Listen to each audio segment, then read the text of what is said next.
আমার রায়হান, আমি রায়হানের কথা কিভাবে বলবো। 2020 সাল থেকে আপনারা আমার পাশে আসছিলেন, এর পর্যন্ত আপনারা এখনো আছেন। আমি দোয়া করি আপনারা লাগি আল্লাহ আপনারা সুস্থ রাখুক এবং সারা বিশ্ববাসীও আমার পাশে আছে। এখন দেখেন আপনারা 2020 সাল থেকে ঘটনা হয়েছে, 2024 সালও হাইকোর্ট থেকে রায় হয়েছে যে মামলাটা নিষ্পত্তি হইতো 6 মাসের ভিতরে, 2023 সালও। যাই হোক, ওরা সাক্ষী 61 জনে 3 বার করে দিছে। ওদের পক্ষের উকিলরা বারবার সময় জ্ঞাপন করছে, বারবার সময় জ্ঞাপন করিয়া তখন লাস্টে আমাদের হাবিবুর রহমান সিদ্দিকী সাহেব ছিলেন 24 সালে, জজ সাহেব ছিলেন। উনি বলছিলেন যে 2024 সালের 15 জানুয়ারি উনি অ্যাপ্রুভমেন্ট করবেন এবং এই মাসের ভিতরে রায়টা দিবেন। হঠাৎ করে ওনাকে জানুয়ারির 2 তারিখ বদলি করানি হইল। আবার পরবর্তীতে আসলেন রুকনুজ্জামান জজ সাহেব। এরপর উনি শুধু অ্যাপ্রুভমেন্টটা করবেন, রায় দিবেন। উনি অ্যাপ্রুভমেন্ট রায় করার জন্য পরপর আমাকে 5টা-6টা তারিখ দিছেন। যতটা তারিখ দিছেন ততটা তারিখে উনি উপস্থিত থাকতেন না।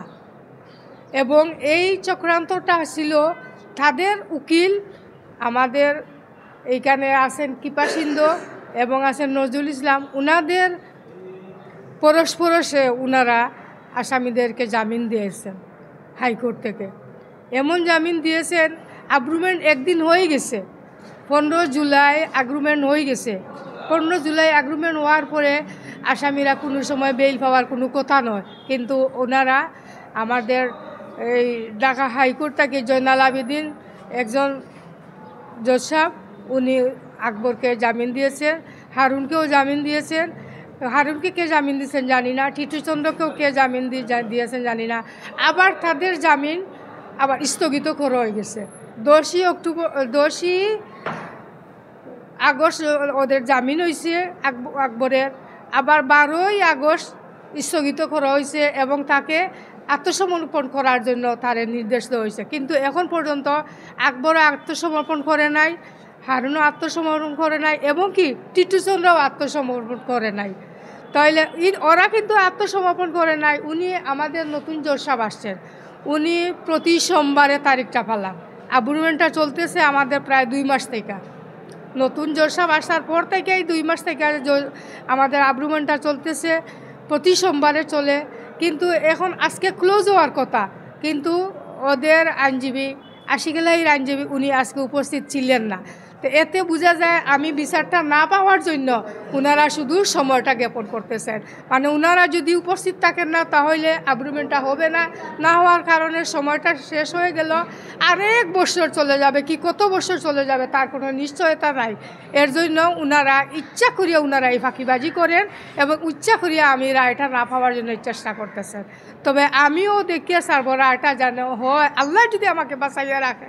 যতক্ষণ পর্যন্ত রায় না হয় আমি কোর্টে আসবো, রায়টা যাতে সুষ্ঠু রায় হয়। আমি আমাদের নতুন জজ সাহেব, ওনার নাম আমি জানি না, উনি অত্যন্ত ভালো মানুষ, উনি বলছেন রায়টা দিবেন, দেখবেন। আমিও আশা করছি উনি ভালো রায়টা দেখাবেন।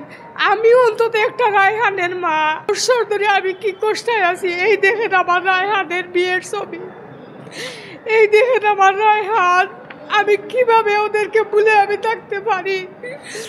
আপনারা যতক্ষণ পর্যন্ত আমার এই বিচার শেষ না হয় ততক্ষণ পর্যন্ত আপনারা আমার পাশে থাকবেন। এবং জজ সাহেবকেও আমি ধন্যবাদ দিচ্ছি যে উনি এত দ্রুত চেষ্টা করতেছেন এবং উনি যেন আমার রায়টা দেখাইয়া তারপরে উনি প্রয়োজনে যদি উনি বিদায়ও হন, বদলিও হন, উনি যেন আমার রায়টা দেখাইয়া উনি বদলি হন। কারণ উনিও একটা মায়ের সন্তান, উনারও ছেলেমেলে আছে, আমিও একটা মা। আমি রায়হানের কথা কিভাবে বলবো। আপনাদেরকে অনেক ধন্যবাদ, আপনারা আমার পাশে আছেন, এর জন্য থ্যাংক ইউ। জি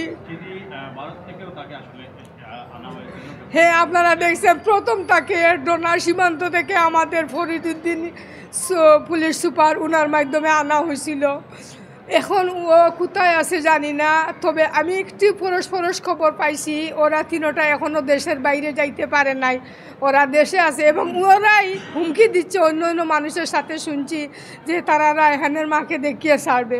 তাহলে এরা যতদিন ধরা না পড়ছে, যতদিন পর্যন্ত ওদের বিচার না হয়েছে আমি নিশ্চিত না। আমি কি বলবো, আমি যে বাইরে আসি আমার মনের মধ্যে একটা ভয় ভীতি থাকে, কারণ ওরা কোন সময় কীভাবে আমার অ্যাটাক করবে এইটাই আমি সবসময় অনিশ্চিতভাবে থাকি। এখন হাজতে আছে শুধু আশিকের লাই, আর সব পাঁচজনই আছে পলাতক।